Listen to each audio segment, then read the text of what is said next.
Bonjour, c'est René. Aujourd'hui, dans cette vidéo, spécialement, je voudrais vous parler de la vente des œuvres d'art ou si vous voulez plutôt de la vente de vos propres toiles, de vos propres tableaux. Peut-être que vous avez déjà vendu des tableaux que vous avez peints, peut-être que non. Et il y en a parmi vous qui certainement ont déjà fait des expositions, ont déjà vendu des œuvres. Il y en a qui sont au début à peine, qui viennent à peine de commencer à peindre, qui n'ont jamais encore vendu des œuvres d'art, vendu leurs propres toiles. Et on se pose des questions. Il y a toujours des niveaux, des moments donnés où on va se poser des questions parce qu'on ne connaît pas ça, on s'informe, on parle avec d'autres personnes qui font de la peinture, puis on va accumuler un petit peu des informations et on va savoir à peu près quoi faire. Donc moi, je vais vous donner un petit peu les informations telles que moi je les connais par rapport à ce que j'ai vécu, ce que j'ai vu. Je peins quand même depuis à peu près 1990, mais je peins, on va dire, sérieusement depuis le début des années 2000, depuis 2002, 2003, 2004. Alors 2004, j'ai même commencé à former, à donner des cours et en même temps, je suivais encore des cours et en même temps, j'exposais. Alors j'ai exposé dans des symposiums, j'ai exposé dans des expositions concours, toutes sortes d'expositions et j'ai vendu bien entendu des tableaux. J'ai commencé à vendre des œuvres jusqu'à même avoir des commandes par la suite. Voilà, donc je vais vous donner un petit peu toutes ces informations-là qui vont vous aider, vous aussi, si vous voulez à un moment donné vendre vos œuvres, vendre vos tableaux. Alors c'est sûr, la peinture c'est bien, on adore ça, on peint maintenant depuis plusieurs mois, de plusieurs années, peut-être même pour certains depuis plusieurs décennies, mais on a accumulé des tableaux, ça c'est certain, des tableaux, des toiles, on en met sur nos murs, on en a par terre dans les placards, on ne sait plus où les mettre tellement qu'on a peint pendant un nombre d'années. Il y a des tableaux qui sont plus récents, les derniers qu'on a faits, qui nous représentent plus, puis il y a les plus anciens, ceux de nos débuts qu'on aime un petit peu moins. On va parler de tout ça. Donc au fur et à mesure de notre peinture, si vous voulez, on a progressé. On a progressé et on sait peut-être même trouver un style. Alors maintenant, maintenant que nous aimons ce que nous faisons, le sujet, le résultat sur nos tableaux, si vous voulez, maintenant que nos proches nous confirment que nos toiles sont belles, alors il peut arriver qu'on pense maintenant à vendre certaines de nos œuvres, certaines de nos tableaux.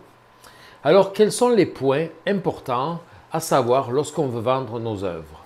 Alors tout d'abord, il faut savoir qu'il y a deux sortes de ventes. Il y a la vente à la famille, aux amis, à nos proches, les personnes qui nous connaissent, peut-être ces personnes qui souhaitent juste nous faire plaisir ou qui aiment bien certaines de nos toiles.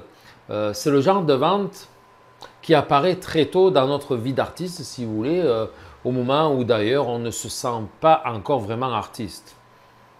Donc dans cette situation, si vous voulez, la vente de nos œuvres, ce n'est pas vraiment une véritable vente comme on le ferait sur une exposition à des gens qu'on ne connaît pas.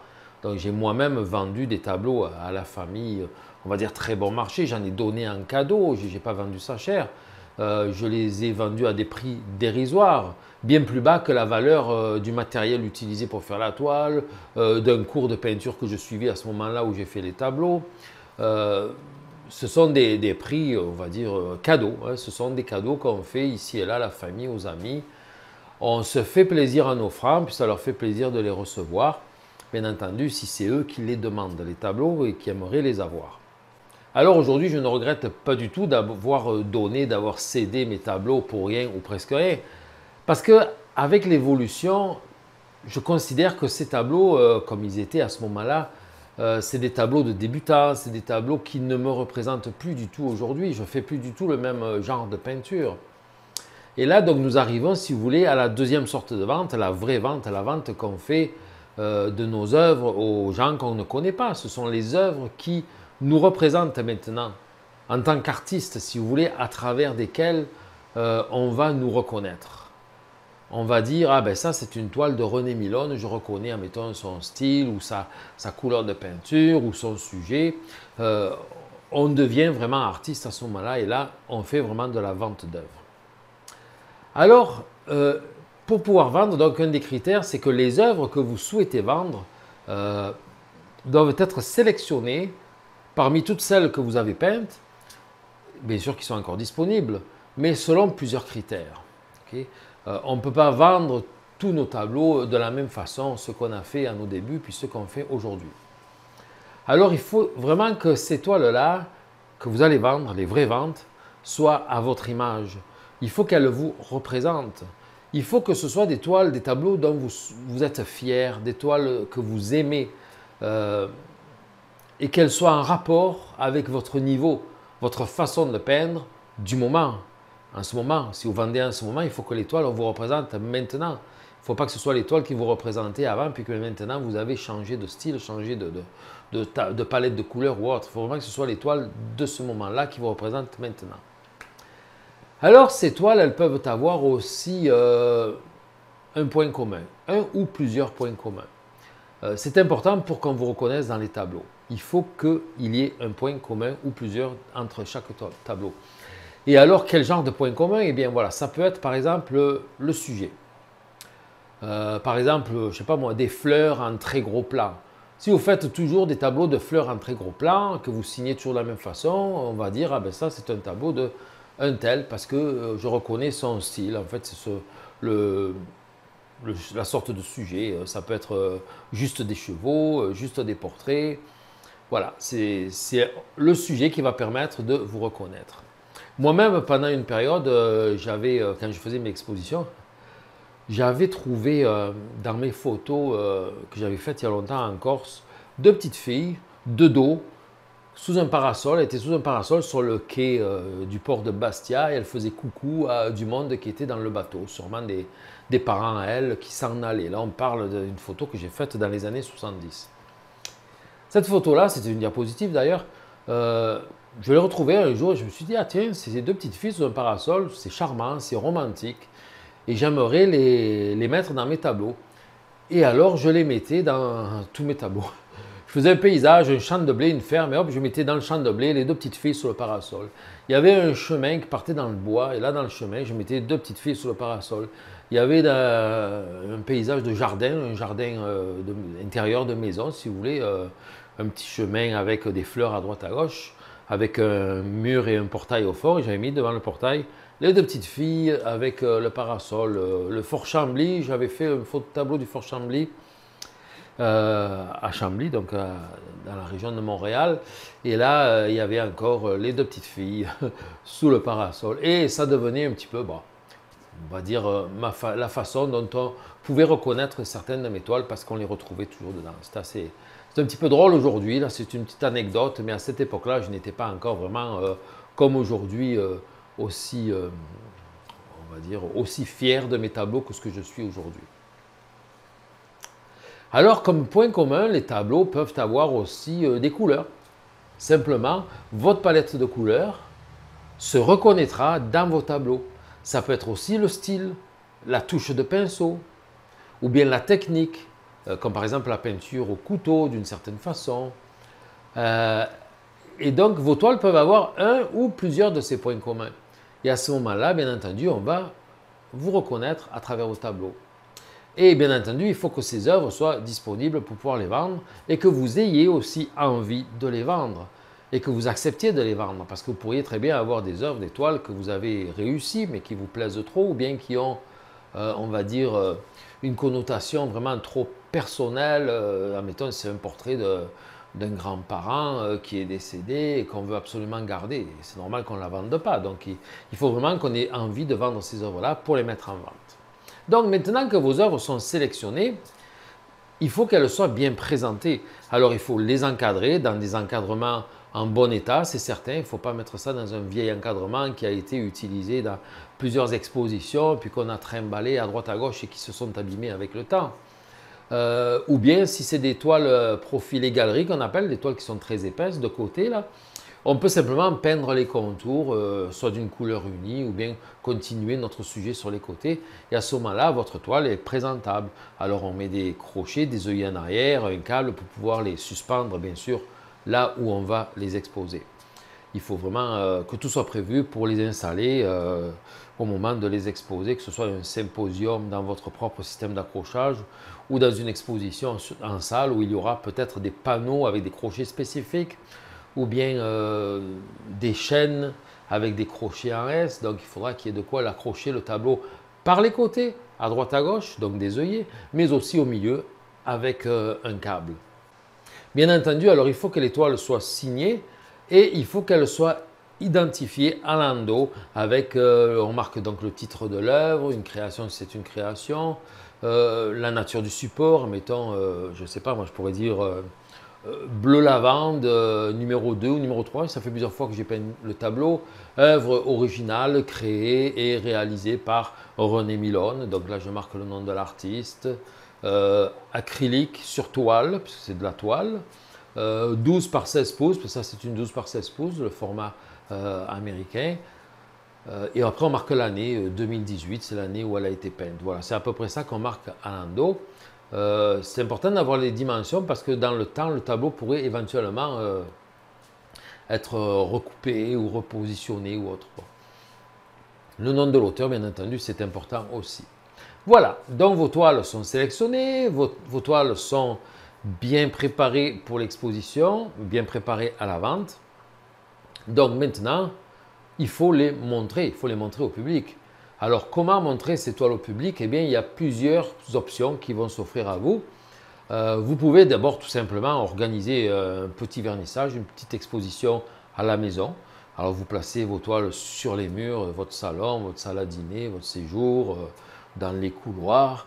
Vous préparez un petit cocktail et vous invitez les personnes, on va dire, que vous souhaitez exposer, les personnes que vous souhaitez inviter tout simplement, collègues de travail, membres du club de tennis ou de golf, n'importe quelle, on va dire, n'importe quelle personne ou genre de personne que vous voulez inviter pour voir vos œuvres, parce qu'ils pourraient très bien s'y intéresser, parce que vous leur avez parlé, que vous faisiez de la peinture, peut-être que même eux se sont manifestés, ils ont dit « Ah ben, si un jour tu exposes, j'aimerais ça que tu m'invites pour que je voie tes œuvres, peut-être que je t'en achèterai parce que j'aime ça la peinture ou autre. » On ne sait pas ce qui peut arriver, donc c'est une façon aussi de se faire encourager pour passer à une étape un petit peu plus loin dans la carrière d'artiste.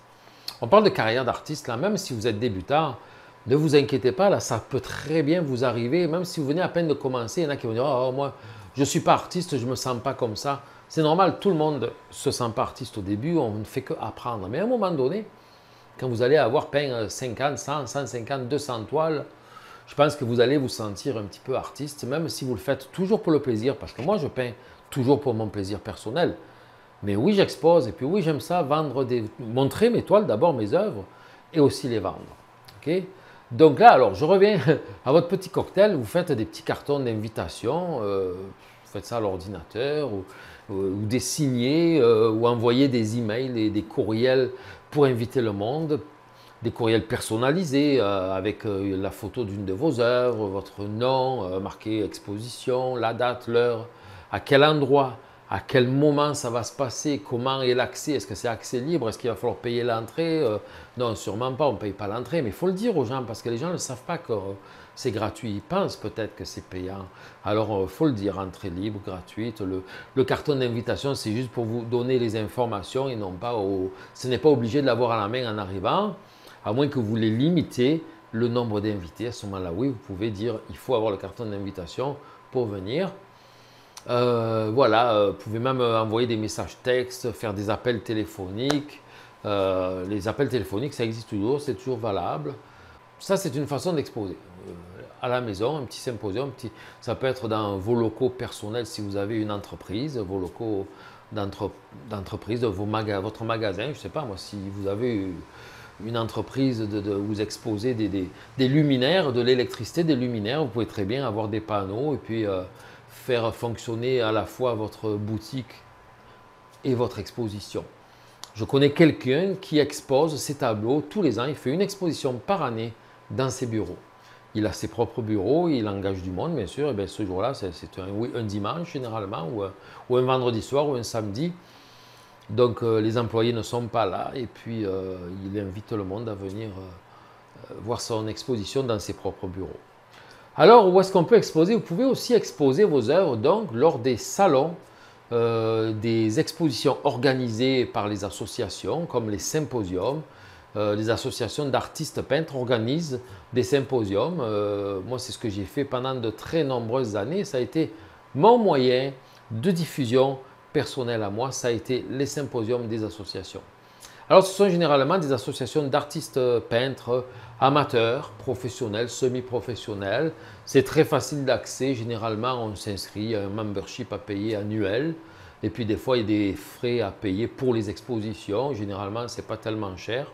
C'est une façon de participer au coût de l'organisation de l'exposition. Alors, ça dépend aussi de chacune des associations et chacune des expositions. Chacun a ses moyens de faire, on va dire, participer ses membres. Ils demandent aussi souvent à des membres et des exposants, si vous voulez, de participer physiquement en faisant un peu de bénévolat, se mettre à l'entrée, donner les cartons aux visiteurs, se mettre à une table des ventes pour emballer les tableaux qui sont vendus, comptabiliser les ventes.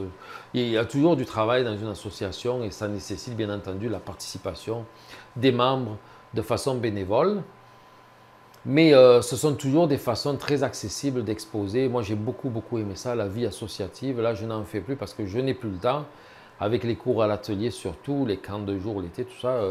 Les week-ends, je travaille. L'été, je travaille. Je donne des cours tout le temps. Comme les expositions, c'est souvent le week-end ou l'été. Bon, ben, je n'ai plus le temps pour exposer. Alors, l'avantage de ces expositions-là, c'est qu'elles vous permettent de vous faire connaître du public très tôt, quand vous êtes encore amateur. Et ça peut déjà vous permettre de vendre des œuvres, des toiles tout de suite. Tout de suite, même si vous êtes vraiment très débutant, il y a des associations d'artistes professionnels où là, il faut avoir des critères et donner on va dire, un dossier de sélection, se faire sélectionner. Mais il y en a où c'est libre, entrée libre à tout le monde. Même les jeunes, même des adolescents, tout ça peuvent participer dans certaines associations. C'est vraiment bien. Et ils organisent aussi même des expositions, concours où on peut remporter des prix, un prix du public, des mentions. C'est très bon pour votre futur curriculum vitae d'artiste finalement. À un moment donné, lorsque vous allez plus loin dans la carrière d'artiste, il va vous falloir un curriculum vitae d'artiste. Alors ça va être ça. Où est-ce que vous avez exposé chaque année à tel endroit, qu'est-ce que vous avez gagné comme prix si vous avez gagné des prix? Est-ce que vous avez été demandé pour faire des démonstrations, pour participer à des jurys? Tout ce qui vous est arrivé dans la vie d'artiste, si vous voulez, il faut l'écrire sur votre curriculum vitae. Puis petit à petit, année après année, ça gonfle. Et puis c'est comme ça qu'on peut présenter un bon dossier à un moment donné lorsque c'est demandé. Voilà. Et donc, certaines associations, effectivement, demandent un dossier. Et puis même, c'est non seulement le CV d'artiste, mais aussi ils vont demander des photos d'œuvres d'art que vous avez peintes récemment pour pouvoir vous sélectionner. Et il faut aussi une biographie, une biographie d'artiste. Alors, qu'est-ce qui vous est arrivé dans votre vie d'artiste? Quand est-ce que vous avez commencé à peindre? Qu'est-ce qui vous intéresse dans la peinture? La biographie, ça peut être aussi ce qu'on appelle un profil d'artiste. Qu'est-ce que c'est qui vous a attiré dans la peinture? Qu'est-ce que c'est que, on va dire, que vous avez fait depuis tant d'années en peinture? Si vous avez justement participé à des symposiums, c'est une chose de le marquer en CV par ligne, tout ça, mais aussi dans votre profil d'artiste.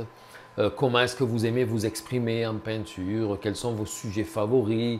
Où est-ce que vous trouvez votre inspiration? Toutes ces choses-là. Un jour, je vais faire un cours vraiment spécifique sur le curriculum vitae d'artiste et sur, on va dire, la biographie d'artiste, ainsi que la présentation, la lettre de présentation d'artiste. Alors, comment sont organisées les expositions et qu'est-ce que vous devez faire vraiment une fois que vous êtes inscrit à l'exposition, envoyé ou non votre dossier d'artiste s'il y avait besoin nécessairement ou non. Là, qu'est-ce qui se passe? Eh bien, généralement, voilà, on va vous donner à quelle date et quel jour vous devez soit apporter vos œuvres parce que c'est eux qui vont les installer comme dans une salle d'exposition, soit à quel jour et heure aller chercher vos toiles pour les récupérer, qu'est-ce qui se passe avec les ventes, est-ce qu'ils vont ramasser un pourcentage ou non. Toutes ces informations vous sont données pour les expositions. Alors, il y a des expositions, c'est juste ça, on apporte les œuvres, l'exposition se passe, on va chercher nos œuvres et puis c'est terminé. Si on a vendu, tant mieux. S'il y a eu un concours, qu'on a gagné un prix, tant mieux. Mais pour d'autres expositions, alors il faut être plus organisé. C'est un symposium organisé par une municipalité ou une association où là, il va falloir apporter tout notre matériel. Un abri Donc un gazebo, un petit chapiteau, un grand parasol. Il y en a qui, on va dire, qui imposent un style d'abri pour tout le monde pareil. Il y en a qui vont vous louer l'abri si vous ne l'avez pas. Alors il va falloir une table, deux chaises, des chevalets pour mettre vos toiles ou bien un système d'accrochage comme moi j'avais bricolé moi-même un système d'accrochage pour mettre mes toiles. Et puis vous allez apporter tout ça, vous installer, placer les toiles sur le système d'accrochage. Une table avec vos cartes d'affaires, vos petits pamphlets, les flyers, peut-être le catalogue de vos œuvres que vous avez peintes dans votre carrière que vous n'avez pas pu apporter pour exposer, celles qui ont été vendues. Finalement, un peu tout ce qui est nécessaire à l'exposition, papier, crayon, stylo à billes, c'est sûr, des petites gommettes pour mettre des étiquettes de prix en dessous de chaque œuvre, toutes ces choses-là. Et là, vous installez tout ça et puis il faut désinstaller après l'exposition. Alors c'est sûr, ça paraît beaucoup de travail. On peut même avoir besoin aussi, il faut des fois désinstaller les œuvres. Admettons, si vous êtes parti en exposition pour 2 jours, un samedi, dimanche, des fois il faut tout ramener les tableaux la nuit pour ne pas les laisser sur place. Et le lendemain, tout réinstaller, tout ça. Mais il y a des endroits où ils vont engager des gardiens, des veilleurs de nuit qui vont tourner dans l'exposition et on peut laisser toutes nos œuvres en place. Ça, c'est très bien, ça enlève beaucoup de travail. Alors, ça paraît beaucoup de travail. Moi, je l'ai fait pendant des années, plusieurs années. Et je dois dire que c'est la façon d'exposer qui m'a vraiment le plus intéressé. J'ai beaucoup aimé ça. Il y en a qui ont été vraiment super bien organisés, où on était choyés, on nous proposait de venir nous remplacer pour garder notre stand si des fois on avait besoin d'aller aux toilettes ou d'aller chercher de l'eau ou autre. Ils passaient avec des chariots, ils nous donnaient des collations à boire, il y avait le café, il y avait des viennoiseries, des fruits, tout était prévu pour les artistes et leurs conjointes. C'est vraiment, il y a des expositions comme ça vraiment du plaisir. Et alors, ces expositions-là sont organisées par les associations, peut-être par les municipalités, d'autres organismes, même des galeries d'art organisent aussi des expositions. J'ai déjà participé dans une exposition de galerie d'art aussi. Et c'est dans ces événements-là qu'ils vont faire appel aux artistes de toutes catégories, donc du débutant au plus avancé. Il y a de la place pour tout le monde et vous aussi. Et enfin, l'endroit le plus recherché pour exposer ce que les gens veulent à un moment donné, c'est exposer leurs œuvres dans des galeries d'art. Alors là, c'est plus difficile. Il y a une particularité, c'est que les galeries d'art, elles veulent vendre beaucoup d'œuvres, beaucoup de vos œuvres, à condition qu'elles vous acceptent. Donc, pour chaque artiste, il faut que l'artiste soit connu. Donc, pour vendre vos œuvres, il faut que l'artiste soit connu du public avant même d'entrer dans la galerie. C'est pour ça que c'est beaucoup plus difficile. Ou bien il faut que votre production soit spécifiquement très belle. On va dire qu'elle ait des spécificités qui vont plaire au galeriste et vous allez séduire le galeriste avec votre production. Et là, on ne parle pas de vos peintures, mais votre production. Ça veut dire que vos peintures ou la production de vos peintures doit être très homogène. C'est-à-dire que le public, le client, doit reconnaître vos œuvres facilement, doit vous reconnaître vous à travers vos œuvres très facilement. Par exemple, si vous peignez toujours le même sujet, toujours de la même façon, avec les mêmes couleurs, le même style, bien sûr, quand même dans des situations différentes d'autres, mais il faut qu'il y ait beaucoup de points communs dans vos tableaux pour qu'on vous reconnaisse facilement. Donc là, on peut parler de production homogène. Mais ce n'est pas tout. Il faut aussi que dans vos œuvres, on reconnaisse un travail appliqué, un travail de grande qualité, une excellente maîtrise de votre technique, une excellente maîtrise de votre médium. Et après ça, attention, il va falloir pouvoir, si vous êtes accepté dans la galerie, si vous avez fourni un certain nombre d'œuvres, peut-être ils vont vous demander 20 œuvres d'un coup comme ça, là, si vous avez été accepté, il va falloir pouvoir répondre à la demande de la galerie et donc produire le nombre d'œuvres qu'elle souhaite et les livrer au moment où elle le veut. Donc il va falloir peut-être passer beaucoup de temps sur vos tableaux pour avoir la production qui est attendue et demandée par la galerie. Ça ne veut pas dire que tout va être vendu, non, c'est parce qu'eux, ils veulent en avoir une certaine quantité Admettons, je ne sais pas moi, ils ont 3 œuvres à vous exposées sur les murs. Un client vient et dit, oh, ouais, j'aime ça, ces tableaux-là, j'aime celui-là, celui-là. Ouais, c'est bien, mais en avez-vous une autre comme ça avec tel sujet dedans? Et là, il va les avoir, il va les chercher. Il aura plusieurs œuvres de vous à proposer au client. Et donc, sur les 20 œuvres qu'il aura chez lui, il y en a 3 d'exposées au mur, mais il va peut-être en vendre une sur celles qui sont stockées par terre en dessous des tableaux du mur. Bon, admettons, il en vend 3, 4, 5, 10, il en a vendu 10, oh, ça marche bien là. 10, ça ne veut pas dire dans la même semaine, attention, dans un certain laps de temps. Et vous en avez commandé 20, il y en a 10 de partie, il lui en reste 10, il va dire, hey, j'aimerais ça que là, tu m'en fasses 20 de plus. Fait qu'il va se retrouver avec 30 toiles. Parce qu'il se dit, là, je vais peut-être faire, au lieu d'en mettre 3 sur les murs, je vais en mettre 10 sur les murs, je vais en avoir 20 par terre, et puis ça peut être demandé. Oui, alors, c'est pas qu'il aura tout vendu, c'est qu'il aura vendu une partie, mais il en veut beaucoup. Ça, c'est à part si la galerie d'art a plusieurs succursales. S'il a plusieurs succursales, il va vous en demander pour les autres succursales aussi. Ça peut être un peu plus à produire.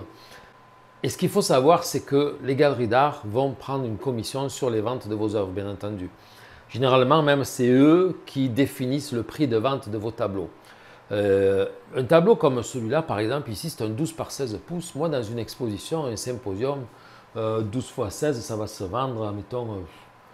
Ok, on l'affiche à 250 $, on va peut-être le vendre 200 $, ça dépend de à quel endroit, bon, ici par exemple au Québec, à quelle période et tout ça, la vie est dure, l'économie ne va pas très bien.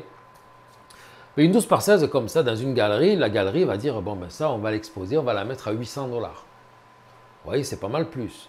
Mais sur 800 $, ils vont garder, admettons, 400, ils vont nous donner 400. Voilà. C'est 50% généralement. Ça peut être 40, 60%. Bien sûr, c'est, on va dire, ce que moi je sais, ce que moi j'ai entendu dire, ce que je connais. J'ai entendu parler de quelqu'un qui donnait 80% à la galerie et qu'il lui restait 20% pour lui, mais c'est passé à la télévision comme quoi la galerie, le volet carrément, hein, 20% à l'artiste, ça n'a pas d'allure, c'est vraiment du vol. Donc oui, il y a de tout, hein, c'est certain. Mais moi, ce que je vous dis, c'est ce que je sais. Puis ça se situe généralement entre 40 et 60% parce que la galerie a ses frais quand même, son local, son électricité, son système d'alarme. Elle est située sur une rue certainement très passante où il y a la clientèle qui la connaît, qui rentre chez elle régulièrement, etc. etc. Donc c'est normal qu'il y ait un prix comme ça. Alors là, c'est sûr que le prix de vente d'une œuvre, bon, la galerie va le définir. Moi, si j'expose à un symposium, c'est à moi de le définir. Si vous exposez dans des salons d'association, comme j'ai dit au début ou autre, il va falloir que vous définissiez vous-même le prix de vente de vos œuvres. Attention, on va le faire quand même en regardant les autres et en regardant le règlement, parce qu'il y a des règlements d'association aussi où j'ai exposé, on disait, hop, aucune œuvre ne doit se vendre en bas de 100 $. Parce qu'il y en a qui, pour vendre plus, baissaient les prix, puis ça faisait baisser le prix de l'ensemble de l'exposition, et donc les artistes qui voulaient vendre plus cher se retrouvaient avec une concurrence déloyale. Donc, il faut regarder les autres. Moi, je n'ai jamais mis un prix sur mes toiles sans avoir fait le tour un peu et regarder où se situe le prix chez les autres. Une 12 par 16 pouces, bon, mais combien ils la vendent? Une 16 par 20, combien ils la vendent? Ok, il y en a qui sont plus hauts, il y en a qui sont plus bas, c'est correct. Je ne veux pas dire que je ne me mettrai pas plus haut que le plus haut, ni plus bas que le plus bas. Je veux faire du tort à personne. Moi, ce que je veux, c'est gagner l'argent avec mes toiles, les vendre le prix que je veux les vendre, mais sans gêner personne et sans casser les prix ni être exorbitant au-dessus. Sinon, s'il y a une toile que je ne veux pas vendre, je peux très bien la mettre à un prix exorbitant. Je sais que personne ne l'achètera. Voilà. Donc ça, je vais vous faire un cours vraiment spécial, spécifique sur le prix de vente, comment calculer le prix de vente d'une œuvre. Et là, je vous donnerai vraiment toutes les bonnes indications pour que vous puissiez, selon votre niveau, le moment où vous êtes rendu dans votre peinture, comment vous allez pouvoir déterminer le prix de vente de vos œuvres. Je vais essayer de le faire en dollars et en euros.